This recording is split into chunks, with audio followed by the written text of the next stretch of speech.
السلام علیکم۔ حیرت کدا سیریز میں جو کہانی میں آپ کے لیے لے کر آئی ہوں اس کا عنوان ہے ایک عجیب واقعہ۔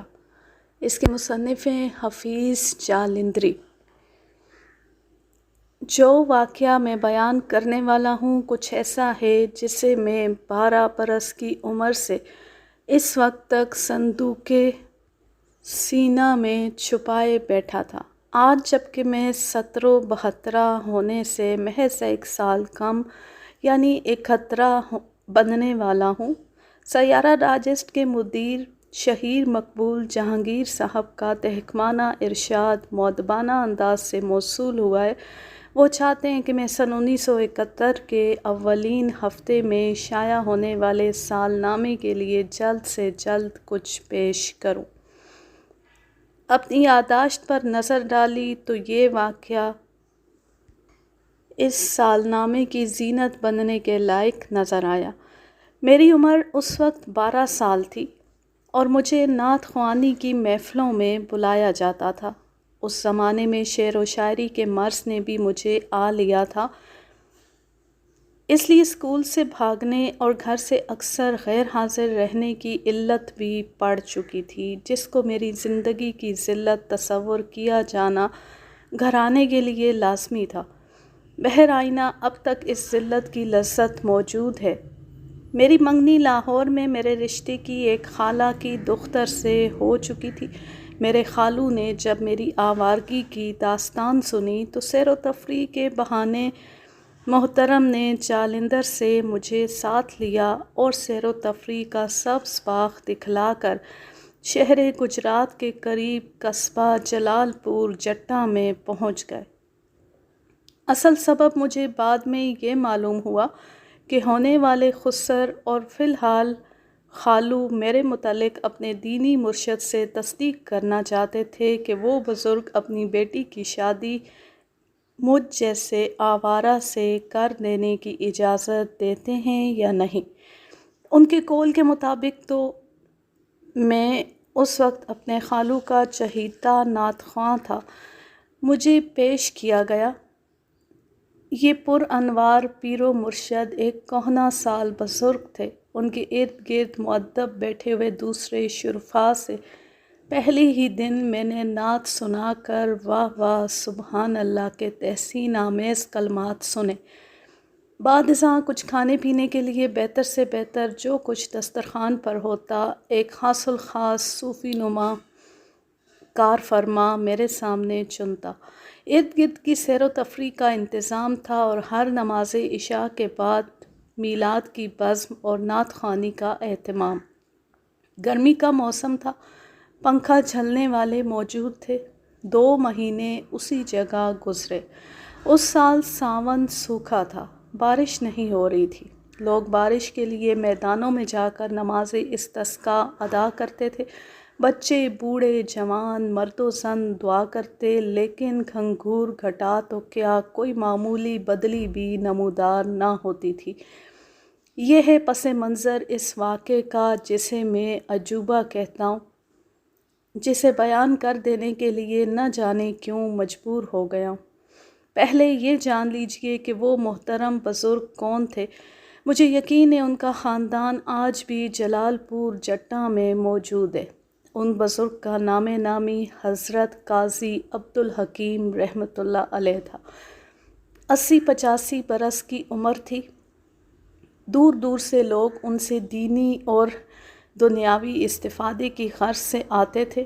یہ استفادہ دینی کم دنیاوی زیادہ تھا۔ آنے والے اور 2-3 دن بعد چلے جانے والوں کا گویا ایک تسلسل امواج تھا۔ کثرت سوداگروں اور تجارت پیشہ لوگوں کی تھی۔ یہ پیر پرست لوگ پھلوں اور مٹھائیوں کے ٹوکرے بھر بھر کے لاتے، ادب سے عرض کرتے اور دیکھتے کہ پھل قصبے کی مساجد میں تعلیم پانے والے بچوں میں فوراً تقسیم ہو جاتے۔ یہ حضرات جب واپس جانے کی اجازت چاہتے تو ان کے لیے دعا کرنے والے پیر و مرشد یعنی حضرت قاضی صاحب جلال پور جٹا کے بنے ہوئے قیمتی دھسے بطور ہدیہ دے کر رخصت فرماتے۔ چونکہ میری نعت خوانی کے سبب حضرت مجھے بسا اوقات اپنے مصلے کے بہت قریب بٹھائے رکھتے تھے۔ ایک دن ان کے کسی خاص نیاز مند کے استفسار پر میں نے حضرت کا جواب سنا کہ بھائی یہ لوگ تاجر ہیں، دور سے آتے ہیں، واپس جاتے ہیں تو دینی مفاد کو دنیاوی مفاد سے بھی تولتے ہیں، حساب کرتے ہیں، تو یہاں آنے جانے اور اپنی کمائی گنوانے کے مقابلے میں یہ دھسے ان کو زیادہ وزنی نظر آتے ہیں۔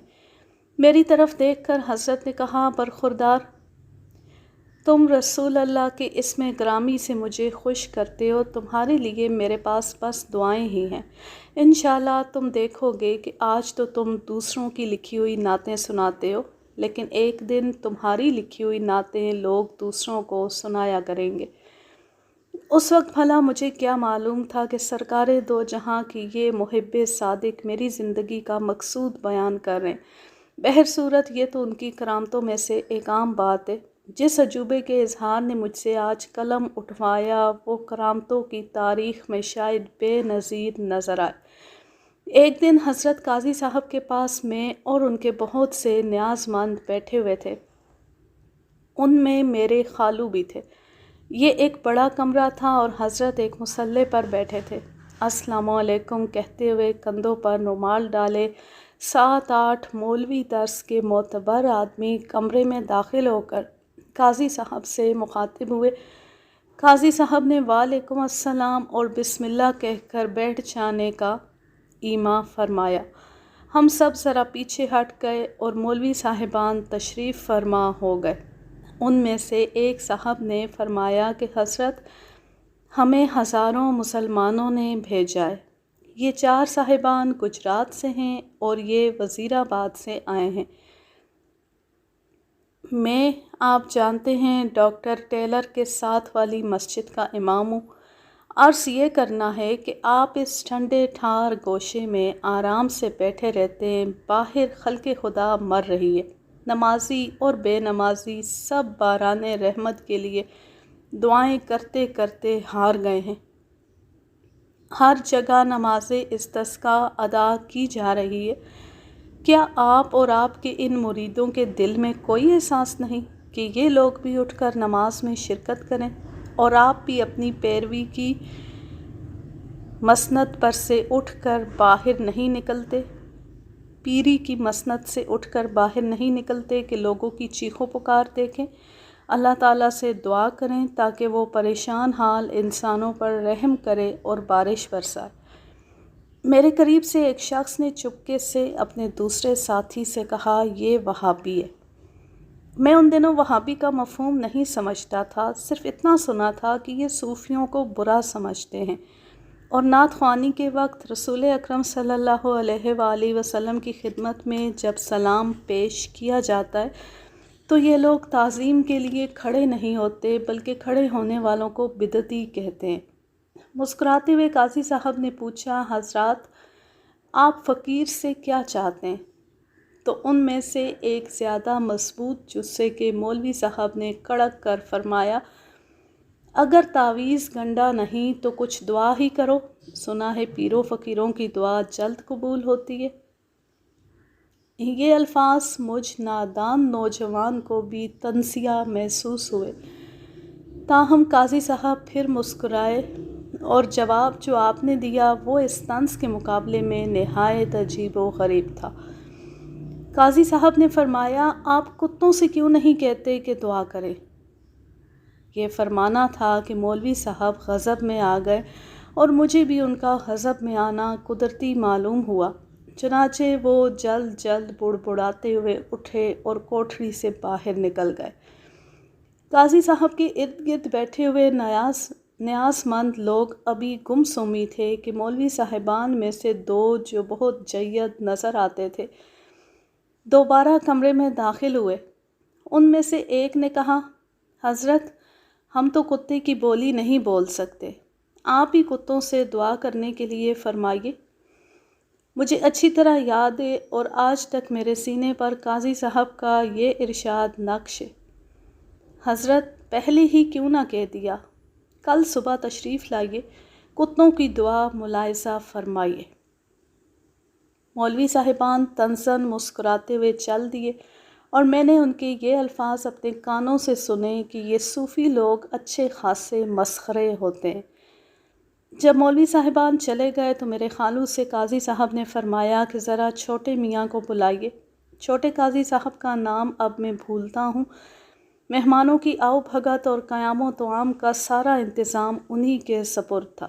انواع و اقسام کے کھانے اور دیگیں قاضی صاحب کی حویلی کی ڈیوڑی اور صحن میں پکتی رہتی تھی۔ ساتھ ہی ایک چھوٹی سی خوبصورت مسجد تھی جس میں عشاء کی نماز کے بعد نعت خوانی ہوا کرتی تھی اور میں ذوق و شوق سے یہاں نعت خوانی کیا کرتا تھا۔ پیر صاحب یعنی بڑے قاضی صاحب کو میں نے اکثر دیکھا کہ مسجد میں جب نماز کے لیے صفیں بن جاتیں تو آپ خاموشی سے اپنی کوٹھڑی سے نکلتے اور نمازیوں کے جوتوں کے قریب کھڑے ہو کر نماز ادا کرتے، پھر اپنے کمرے میں جا بیٹھتے۔ تو میرے خالو ان کے چھوٹے بھائی کو بلا لائے اور قاضی صاحب نے ان سے کہا، میاں کل صبح 200-300 کتے ہمارے مہمان ہوں گے، آپ کو تکلیف تو ہوگی، بہت سا حلوہ راتوں رات تیار کرا لیجئے، ڈھاک کے پتوں کے 150-200 دونے شام ہی کو منگوا کر رکھ لیجئے گا۔ ڈیوڑی کے باہر ساری گلی میں صفائی بھی کی جائے۔ کل نماز فجر کے بعد میں خود مہمانداری میں شامل ہوں گا۔ چھوٹے قاضی صاحب نے سر جھکایا، اگرچہ ان کے چہرے پر تحیر کے آثار نمایاں تھے۔ میرے لیے تو یہ باتیں تھیں ہی پر اسرار، لیکن میرے خالو مسجد میں بیٹھ کر قاضی صاحب کے دوسرے مستقل نیازمندوں اور حاضر باشوں سے چیمے گوئیاں کرنے لگے کہ کل صبح واقعی کچھ اچنبھا ہونے والا ہے۔ میں نے 3-4 کڑا حویلی کے صحن میں لائے جاتے دیکھے۔ یہ بھی دیکھا کہ کشمش، بادام اور حلوے کے دوسرے لوازمات کے پڑے کھل رہے ہیں، سوجی کی سینیاں بھری رکھی ہیں، گھی کے 2 کنستر کھولے گئے ہیں۔ واقعی یہ تو حلوے کی تیاری کا سامان ہے۔ ناریل کی تریاں کاٹی جا رہی ہیں اور سب آدمی تعجب کر رہے ہیں کہ کتوں کی مہمانداری، وہ بھی حلوے سے۔ مرید لوگ بھی خسر پھسر کر رہے تھے کہ ہم نے تو کبھی کتوں کو حلوہ کھاتے نہیں دیکھا۔ قاضی صاحب کے بھتیجے، چھوٹے قاضی صاحب کے فرزند جو بعد میں قاضی صاحب کے داماد ہوئے، میرے ہم عمر تھے، نام محمد اکرم تھا۔ وہ اس روز شام کو مجھے اپنی زمینوں پر لے گئے۔ درگاہ جناب تک قاضی صاحب کی زمینیں پھیلی ہوئی تھیں جو بڑی زرخیز تھیں۔ بہت سے گھوڑے بھی ان کی ملکیت تھے، لیکن بڑے قاضی صاحب ہمیشہ یہی فرمایا کرتے تھے کہ یہ سب چیزیں اللہ کی ملکیت ہیں جو ہمیں اللہ کے بندوں کی خدمت کے لیے تفویض کی گئی ہیں۔ ہمارے ساتھ ایک درویش بھی تھا جسے ہماری حفاظت اور نگرانی بلکہ خدمت کے لیے بھیجا گیا تھا۔ ہم نے اس درویش سے پوچھا، کیا کل واقعی کتوں کی مہمانداری ہوگی اور کیا کتے دعا بھی کریں گے؟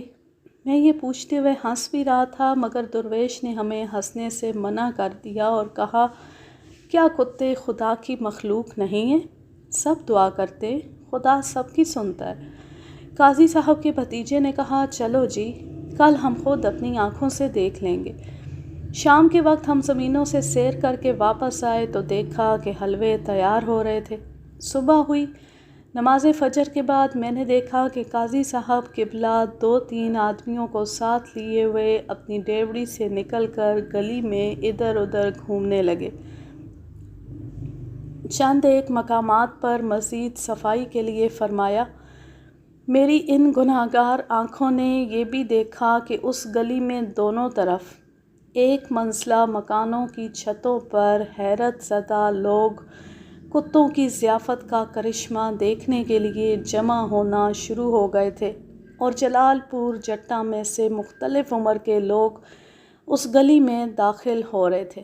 وہ قاضی صاحب کو سلام کر کے گلی میں دیواروں کے ساتھ لگ کر کھڑے ہو جاتے اور جانے کیا بات تھی کہ یہ سب اونچی آواز سے باتیں نہیں کرتے تھے۔ ہم دونوں یعنی قاضی صاحب کا بھتیجا محمد اکرام اور میں مسجد کی چھت پر چڑھ گئے اور یہاں سے گلی میں ہونے والا عجیب و غریب تماشا دیکھنے لگے۔